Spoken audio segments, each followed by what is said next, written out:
Hello दोस्तों, स्वागत है तमरू हमारा न्यू ब्लॉग में। और दाड़ो गिरे और हम जा रहा कांदा काटने। फिलहाल में चादर पांगरी पांगरी जा रहा धीरे धीरे જોઈ લ્યો પછી હાંકો જોઈ લ્યો મારો કોડ જોઈ લ્યો नीचे से ऊपर तक तो अगर जो है हम જોઈ લ્યો। ये है हमारी डोंगरी और ये है आमू और उधर से दाड़ोगिरी, उधर से लोग आ रहे हैं डोंगरी काटने के लिए।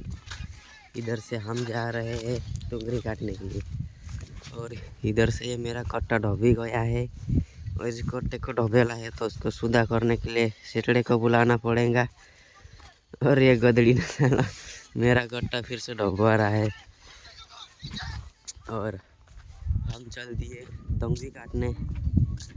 हाँ लास्ट तक बढ़िया रहो तार दातू वहाँ से बल्ले रे जा लास्ट तक इन लोग में बढ़िया रहो जू।